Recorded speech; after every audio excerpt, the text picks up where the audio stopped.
Broadcast is now starting. All attendees are in listen-only mode. Hey, good morning, everyone, and welcome to today's webinar on fast-tracking your digital journey. We are excited that you have decided to spend the next 45 minutes with us to explore how your bank can continue to grow deposits in this fast-changing and competitive environment.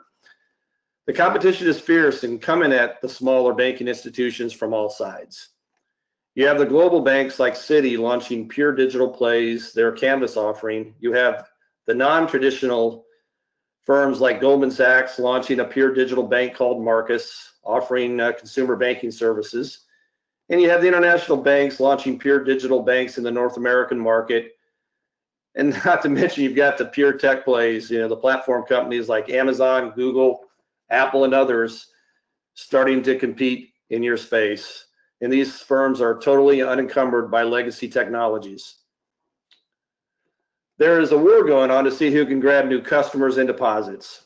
We want to arm you with a few ideas on how your bank can be a winner in this rapidly evolving digital world. Before we get started with the slideshow, we should do some quick introductions. My name is Kevin Ferguson, and I'm responsible for all the commercial go-to-market activities here in the U.S. I've been involved in the financial services technology space for over 30 years and have sold core systems, branch and teller platforms, mobile, internet, banking solutions, both here in the US and abroad. And I've never seen a time of such rapid change and the need to become nimble and digital to compete and survive. This is a time of immense opportunity and a time of great peril if your bank is not prepared to go digital. My colleague, Sam, who runs our North American digital channels practice, will introduce himself shortly. Today, we are going to cover 3 topics, all related and essential in driving the growth of your bank's deposits.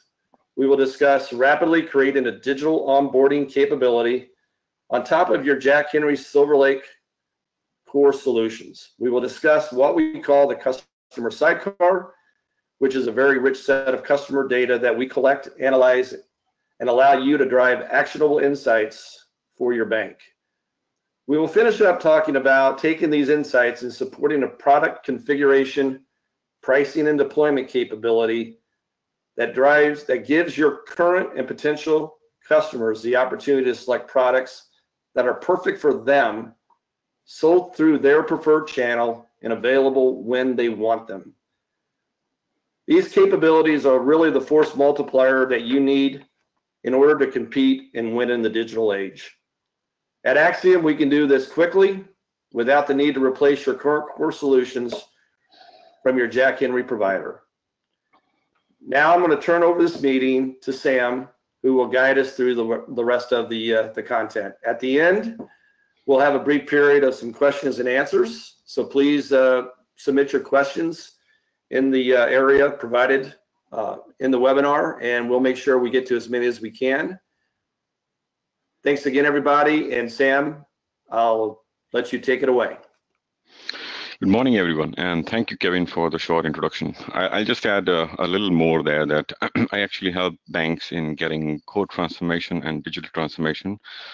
And I've been working with banks since last 20 years and in the technology field of integration and channels since last 20 years. So I'm definitely sure that I'll be able to help any one of you if you really want to get further interested into setting up yourself on the digital journey. So without spending more minutes, let's get started. What I'm going to start with is a little bit of statistical information of how the digital era is kind of evolving.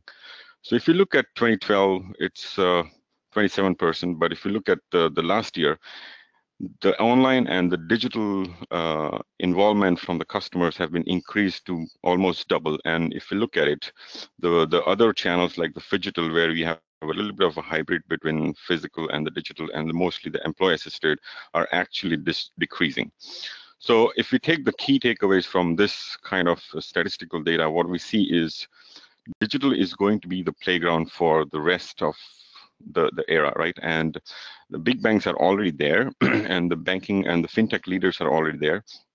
And if the mid-size regional banks want to start increasing their footprint and want to increase their customer base. I think so digital is where maximum opportunities lie, and they should start focusing on getting established themselves on that particular digital platform. Going further, let's look a little bit historically, where I think so the mid-sized regional banks had an upper edge because they were able to provide that personalized experience to the customers. However, with the evolving of the digital era and the fact that the pace of the life has increasingly faster, and with the rise of the millennials, where they actually end up doing most of their work online. In fact, I would even go to the point where millennials are even taking the most important decision of their life, which is finding the life partner on the digital era. Why would you think that they would actually want to bank face-to-face? They might always try to find some things where they can actually do it digitally and not actually visit a bank. This definitely affects the loyalty factor of the actual customers you might have. So if based on the new generation, if we see that if they find things where they can actually do at an easier way and at their leisure, they would, I think so, not wait to actually switch to a digital bank, which gives them a better experience and be able to do things much faster. So let's look at the very simple 4 principles and learn from them what these digital banking leaders are doing. And if you look at it, they are not so complicated. They are very simple. They're trying to sell the customers where they are. So not getting engaged with them and not making them forcefully get to the branch. Second thing is reaching to the customers when and where they are receptive. So if a customer shows interest, then you actually start showing, giving more information about them and not just email them if there is no interest from them. The third thing would be to actually offer products and services which are very much relevant to that. So that's basically getting a little bit more insight onto their needs and then giving them what they actually are looking for.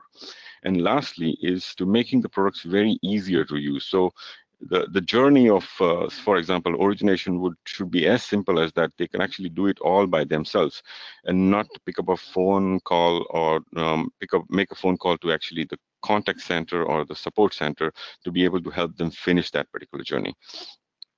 So this is exactly what they are doing. Now, based on this, let's take a look of how they are doing and what are the key initiatives they are actually focusing on. So if we look at the top 3 of them, what they're trying to do is they're trying to remove the friction from the customer journey. So making their banking experience so simple and so easier that a customer would want to actually bank with you guys and not think of switching to some other bank because they are not happy with it. The second option is with the rise of all this big data, AI, and predictive analytics, if the banks actually invest to get a little bit more on the customer insight, it actually can work in a very beneficial way for the banks and give customers exactly what they're wanting. And the third one is actually involvement and engaging all customers in all the channels they could actually, all the devices they were actually using. So giving them exactly what they want on a mobile device or a tablet or an online or a voice banking, and giving them the same experience in all the channels. The next set of things, if we look at it, is basically establishing an open API. And I think that this is a very significant, this is of significant importance because once you have the open API, I think the bank will be able to keep up with all the modern devices which come up in no time these days. And it also allows you to expand your capabilities of digital payments and quickly partner with some kind of banking leaders and the fintech organizations which are rising on a day-to-day basis today. And the last segment of the initiatives, if we look at it, is they want to keep up with the regulated channels. So for sure, the banks are on top of it. And they also want to expand their possibilities with the advanced technologies which actually get evolved like voice and IoT. And they also, and we also see one more thing is the big banks are actually introducing subsidiaries which are 100% digital. And as Kevin mentioned of some of them, like Marcus actually from the Goldman Sachs and Canvas from Citibanks, there's also one more example I would like to quote here is DG Bank from DBS, who actually launched Digital Bank. And in fact, some of the results of that particular initiative were really mind-boggling, is that they were able to raise 1.8 million customers, 100% digital, in 9 months. So as we know that the digital is the playground, so if we actually play it right, actually the mid-sized community banks would be able to achieve a lot on that particular platform. So with all these things, Axiom has done some research and actually has come up with 3 main strategies which I think so the mid-sized regional banks should be focusing. And as you can see, the 3 are the digital experience, which actually makes the life of the customer smoother when it comes to origination onboarding, the customer insights, which actually gives the true behavior of the customer, and the third one, as we have already in the agenda, of the product innovation, so that it allows you to carve out the products much faster. And before I go into detail, I'd actually take a minute to actually explain the whys of it. So the digital experience makes life simpler for the customer, and I guess this is the first interaction which a customer would have with a bank, and if they find this to be smoother, then it makes them stay with the bank, and also makes and also able to actually spread that particular word, so that their friends and families would also be more likely to actually come and bank with you. And on the bank side, they will be able to expand this beyond their branch network. So that's the whys of the digital side. If you look a little bit more on the customer insight, so banks right now have a wealth of the data, and primarily I think so they have been focusing on the regulatory piece.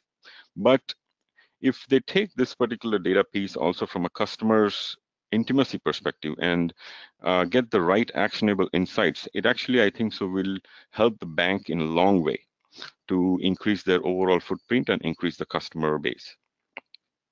And lastly, the product innovation, which is helping them to carve out the products fastly, but it's an additional layer of a competitive edge where they would be able to customize the products that works best for the customer's interest and allows the banks to establish as a true differentiator in your community or in your region. So let's get a little bit detail on all 3 of them, starting with the digital experiences. Again, getting into a little bit of a statistics on what happens on the digital origination and the onboarding front. So let's first look at the online channels. So here we see that 48% of the banks are already able to provide the online origination and onboarding capabilities, but the remaining 50% are still in the planning phase or have no plans about it. And it's a little bit more disturbing when we actually start looking at the mobile side of things, where only 24% of the bank are able to originate or onboard a customer through a mobile. And there is a big gap of 75% where they do not have these capabilities, or they are planning to have this in a couple of years. And in fact, I would say the last quarter where they don't have plans is even more disturbing. So I think so this gap is a good learning, and I think so the bank would see that this gap, if they fill up this particular gap, they can definitely make a big impact on how they play the next role of establishing themselves on the digital journey. I'd like to ask you and internally judge that, I would say, which segment of this particular donut do you see yourself? And maybe I'll also go to one level next, one more level is we understand that banks think and would have the digital capabilities, but are they 100% digital? Because I'm going to walk through an example of what the big banks are actually focusing for or what they are thriving for. So let's take an example of a true digital origination. And here I'm going to take an example of a young professional called Jack, who has got some cash and he wants to actually go and open an investment account. And he walks through that particular journey. Now here we see 8 logical steps of what normally happens in opening an investment account. But I'm just going to go through the key things which he did, which are very important takeaways for you guys. The one thing is he's able to start something not on online or not on website, but he's able to start something on the mobile. So that's the first thing. When he commutes back to home, he was able to find something, and he likes the idea. He likes what the bank has to offer to him, and he starts a journey.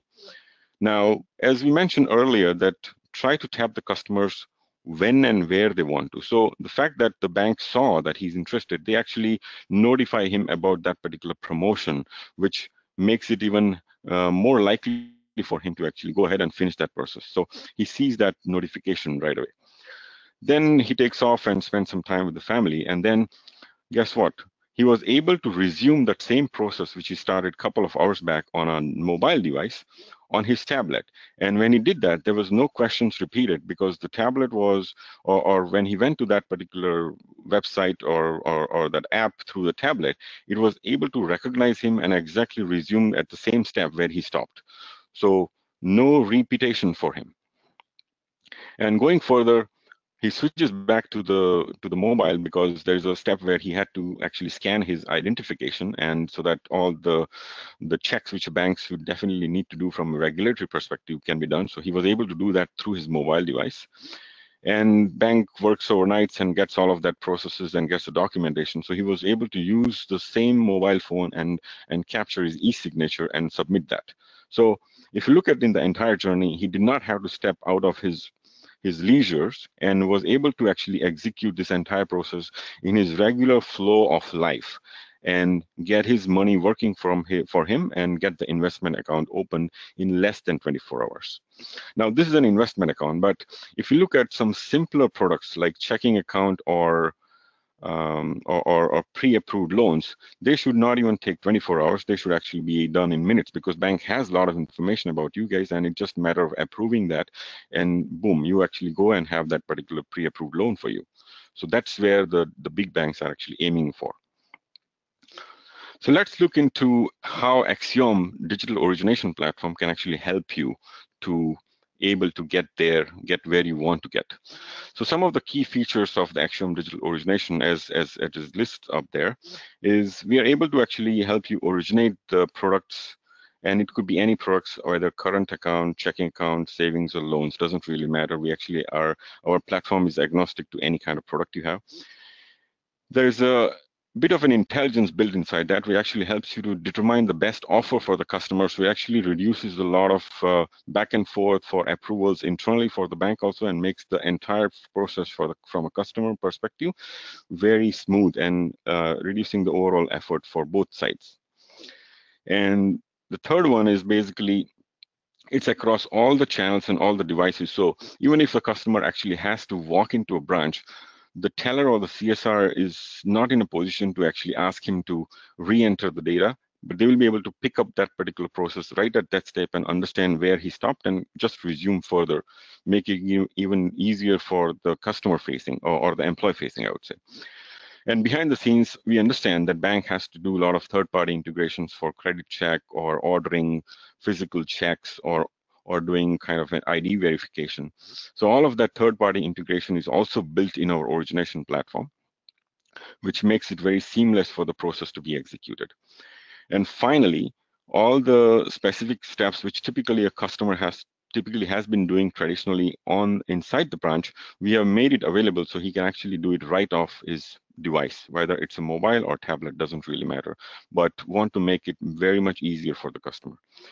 So that's basically what we offer from a digital origination platform perspective.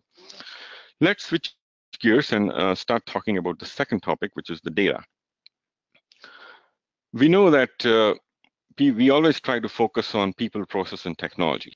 However, if we look closely, we can definitely make sense of the data and use it as the fourth fundamental pillar for the bank. We have been always looking data from a process and operational efficiency.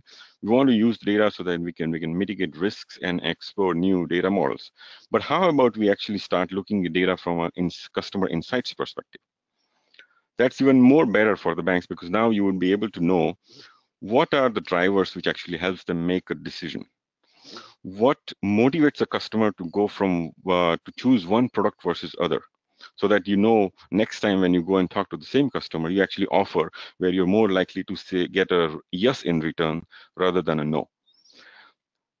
Uh, Going through all these iterations, you should be able to get to a point where you can actually take and put it into a predictive analytics engine and able to see get a little bit of predictive interactions of what the customers would most likely to do next and actually tap right at the same time. And lastly, understand where customer sees most value in what the bank has to offer.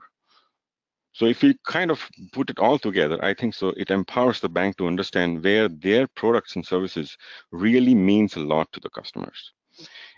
Now going further, we do understand that getting the data is not simple, but if we can reorganize the data from a customer-centric lens, I think so it's easy and it should be easily achievable and unlock the insights of for the marketing department you have and make it work exactly in the favorable situation where you've got more success with the marketing campaigns. Now, when we look at data, we actually look at three different levels. So the first 10 data, we call it the customer profile, which I think so typically a bank normally has because you have your KIF records and you have the profile, you know how many accounts they have. So that's great. But the second hand and the third hand data, which is going and identifying their social media presence and taking it together and actually running it through a analytics engine and also do a little bit of a predictive or activity tracking would actually even give you more insight to that particular customer and be able to have more success when you talk to a customer with respect to providing them all the services and the products which you really want to sell them. So the question which comes to my mind is are the banks really equipped with the right tools to be able to do that? Because I think so the focus was mostly on the regulatory, and maybe now the lens has to shift to the customer data and their intimacy of so that you actually make them feel more personalized even on the digital platform. So here, what we have is called the Axiom customer sidecar, where the primarily fundamental thing is the data model on which it is built. So it actually provides you a comprehensive data model to capture all the three levels of data. You definitely have the first level, but the other two levels are also incorporated in this particular data model. And it is very tightly integrated with our origination, onboarding, and even the servicing process. So anytime a customer initiates a process, whatever decision he takes, all of that are fed to this particular data model to be able to pass it on to the next analytics engine so that they can actually do some calculations and computations behind the scenes and actually able to do some predictions. And our data model also is comprehensive to be able to capture social media and market analysis if we can tap to their social media presence and actually also gain some better insights on that perspective. So once you take all of this data and actually put it into our analytics engine, it actually allows and enables the bank to perform deep analytics with the data you have collected right at all the three levels. I think the marketing department will actually be able to very clearly identify the segments and micro segments of the customer and run more successful predictive analytics.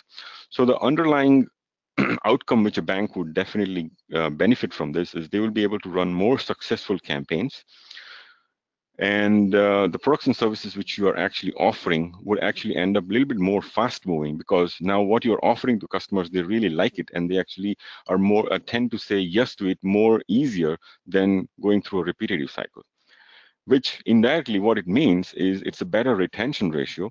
And the fact that he will do a word of mouth mechanism and maybe his friends and family also get interested, which helps you to increase your customer base.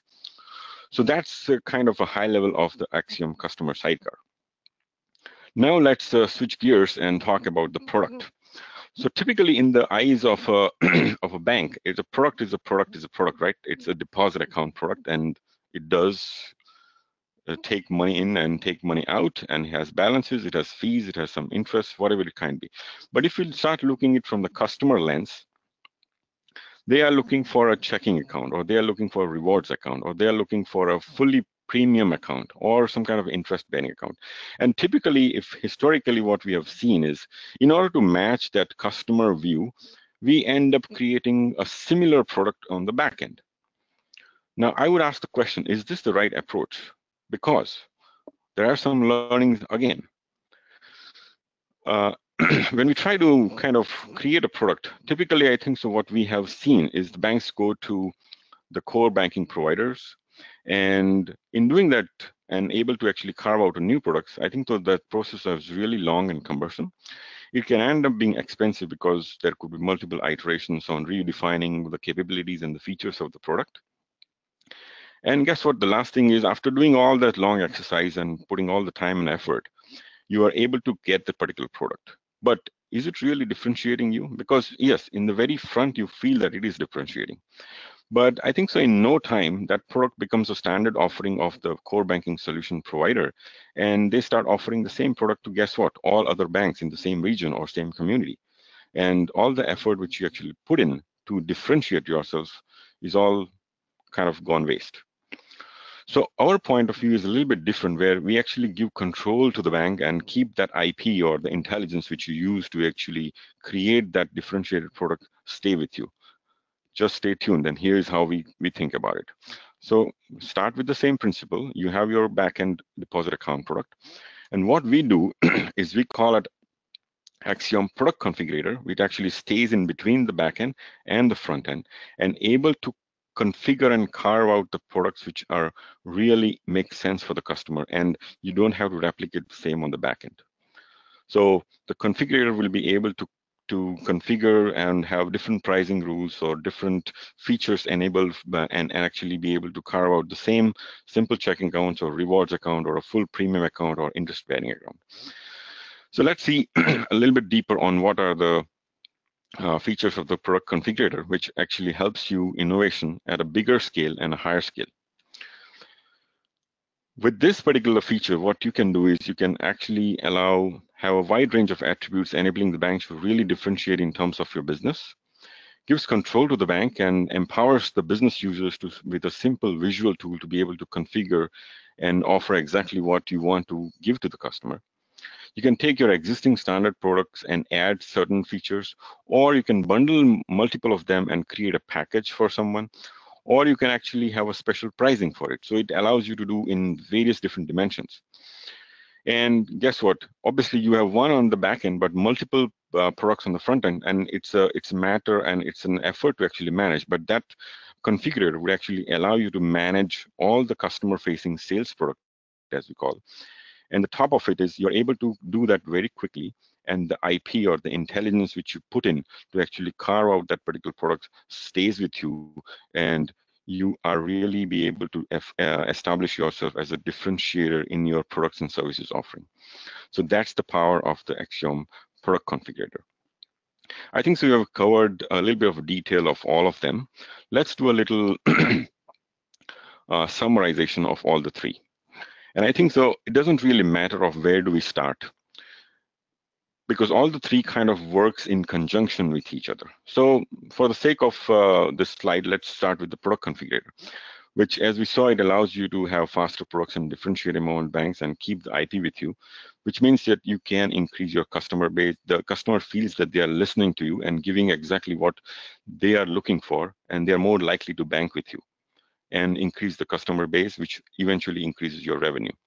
Now, once the product is there, obviously the next logical piece which we see is they would want to get the customer originated, or I mean the product originator or the account origination. So that journey is equally important. And if we're able to use the digital origination platform, actually make that journey as simple as possible, it's definitely going to make the customer's life easier, and they say, oh, this bank is great. I would really like to work with this bank because it doesn't bother me to actually come to the branch, and it exactly understands what I want and makes it very simple for me. And doing all of that, which is mostly the process oriented, as I mentioned earlier, our Sidecar is very tightly integrated with all the process, even on the onboarding and even on the servicing. It's able to take all of those insights, and guess what? It actually helps you to run more successful campaigns and keep a better retention ratio and attract more customers towards you. Again, all of that gets fed to that, and you are able to redefine your product definitions and go through the same cycle. So it doesn't really matter where we actually start off. It depends on what is your primary pain point and start looking at that. But it's an ongoing cycle where you can redefine your priorities and keep on going and get more through this particular digital platform. So that's kind of summary of all the three strategies which we discussed. I'm sure going through this journey of last 20 minutes, you might have a lot of questions and popped in your head. And I think so I'll just quote some of them as like, you would like to know what happens to my core, or what happens to my existing channels, because I already have a mobile and I already have an online. What does it stay with me? What's the typical time frame if I want to enable one of this component? So these are great questions, and I do understand that they're important, but instead of tackling them one at a time, I'd like to take a different approach and explain about the approach we actually take so that some of these will automatically get answered. So in doing that, I'd like to switch my focus to the digitalization trend. Now, what this has offered us is, or this has resulted, is actually a situation where we see there are more changes happening on the user front or the user experience front than on the back end or the core banking platforms. So let's look at that in a little bit detail. So we know that the core is a bigger investment for a bank, and the core transformation doesn't happen in months. It actually takes years to actually get them done. So I guess the thought of doing that transformation or changing that also is something which banks would take more time and do not want to make the right investment and do not want to keep that doing multiple times. So typically the transformation at the back end takes decades, and it actually happens after a couple of decades. Versus on the other hand, if we look at the modern gadgets which are coming up on a day-to-day basis, mobile, tablet, chatbots, voice banking, they are much faster when the innovation is considered. So the question comes is, how do we manage the pace of change on the both ends? And that's where our platform or our solution is really powerful to be able to manage and control both the sides.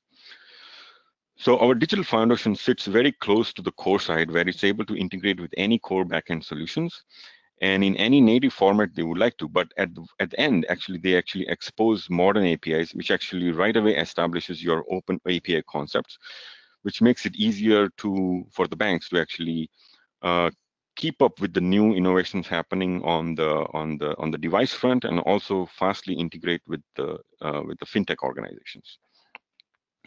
On top of it, these particular APIs are consumed by our business process layer, which makes it nimble and gives control to the business owners to be able to tweak and customize the process based on the regulatory change or based on their own preferences. And all of these is packaged with top-of-the-art advanced security, a truly omni-channel, because the process is exposed on all the devices, so that as we took the example of Jack, he was able to start something on a mobile and resume it on a tablet. That gives you truly a omni-channel experience. We have the channel analytics, so if someone does something on a tablet, we will be able to monitor and keep it in track, and then that insight actually can help the bank's CSR to actually go and call them and say, we see that you started something on credit card origination. Would you like to help us to finish that? So that analytics help that. Now, all of these are exposed to an API management platform, so it gives you the control to version it, to monitor it, to restrict it for certain devices, to enable it for certain devices, also do the traffic management of all the APIs, so that we see that what APIs are used higher than the lower thing. We get a heat map of what processes are stuck where, and improvise your processes. And on top of it, we also have the alert mechanism, so that the bank's internal IT is able to get alerted if something is off, and they were able to take that actions immediately. So this is our foundation and the overall Axiom digital banking platform, which allows you to control both the ends of that particular of the digital, from both the ends of the back end and also of the front end. Not going too much into the technical side, I would still take a minute to actually explain what exactly all this comprises of. So what we saw today is mostly, as we call, the experience domain, which is customer facing or the employee facing, where how our solutions are very simple and unique. They actually work on any channel, any device. They are available on demand and actually adds continuous value to that. Now, all these doesn't come easily. Behind, on top, below this particular iceberg, I would say there is a gigantic foundation of two domains, as we call the technology domain and the process domain. So our technology foundation is core independent, and it has the most advanced security giving you reliability and flexibility and agility to be able to implement and enable any of these initiatives fairly quickly. And it's very tightly integrated with our process domain, so it allows you to orchestrate the processes. Our process catalog actually comes with standardized processes, which is basically built up across 3 different decades of work, so that you definitely can leverage a lot from the standard product content which comes out of the process catalogs, which allows you further automation. And obviously banks would actually have a little bit differentiation, so we have configurable capabilities to be able to customize it and extend to meet your needs. So that's kind of a 30,000 feet of our Axiom digital banking platform. And without getting too much detail, I would like to go once again back to the top areas or top focus areas for the regional banks, which they should focus to be able to get on and start on this particular digital journey. So let's look at them quickly. So first one we see is the drive rapid return on investment on any kind of investment a bank would do, so that they can address the market opportunities and innovate the product quickly. Second would be the digital experience. So be able to have a digital platform which allows digital onboarding quickly and make it easier for the customer so that they are more likely to bank with you. With all the customer insights which captured in the Sidecar, we are able to personalize the product at a scale so that the bank are able to offer the right products for the right customer at the right time. And lastly, focus on the digital customer experience with able to engage to the new innovations which are getting invented on a day-to-day basis and keep a tab on it and be able to engage them and involve them in your product offering to the customers, making it even more better for the customers to work and bank with you. I'm sure if we focus on all these 4 areas, there's no way a mid-sized regional bank or a community bank will not be able to establish strongly on this particular digital playground and compete with the bigger banks and increase their overall customer footprint and increase their revenue goals as well. I think so. That's what we wanted to cover from a webinar perspective on all the 3 topics. And I'd like to give it back to Kevin to wrap it up and see if we have any questions so we can get those answered. Thanks, Sam. Great job there in explaining those three very important topics. I've got a couple of questions. I'm going to try to consolidate them into one question because I think they do go together from our audience. The first question is, what experience does Axiom and Axiom Digital have specifically with Jack Henry core platforms? And then additionally, how does the platform assist our bank when we are doing acquisitions of banks that might have a competitive core offering like Fiserv or FIS? I don't know if you want to break those down into separate answers or just answer them at once, Sam, but those are the 2 that have been asked from the audience so far. Sure, definitely. So yeah, I understand. And let's take the Jack Henry one first because I think so that's important. But and the second aspect of is the other core providers as well. But we are pre-integrated in the process with the Jack Henry platforms, and we are pre-integrated with the Jack Henry J-Exchange platform, and we are part of the VIP program. So we can definitely work with your Jack Henry core providers.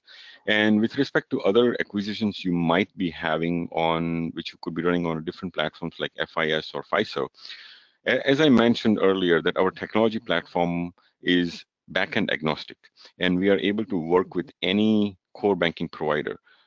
And so I would say that our platform is able to integrate with Fiserv and FIS as well in whatever native format they expect us to integrate with, and expose all of those services which they offer in the core banking through modern APIs and take full benefit of our foundation and the process layer and able to get faster on the digitalization front.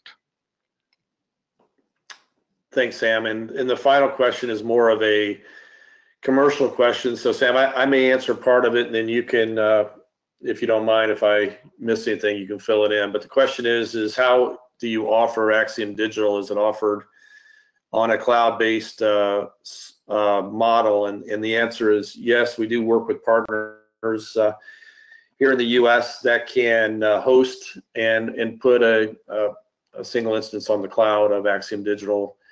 And we do have usage-based pricing models that are available so that you can start the journey with Axiom very precisely in an area that has some challenges for your bank, and then you can grow with us over time. So we have very flexible commercial models, and certainly would like to talk with each of you individually, and we could set up some follow-on conversations and really talk about your digital journey in detail and how we might be able to align with some of your objectives. So thanks everyone for the questions. There are no more questions. We are about at the back end of our time. So I want to thank everybody for attending today's webinar, and we look forward to seeing you at the next set of topics. This webinar has been recorded, and certainly feel free to reach out to Sam or myself, and we can certainly provide a link to the content. All right, everybody. Thank Bye. you very much.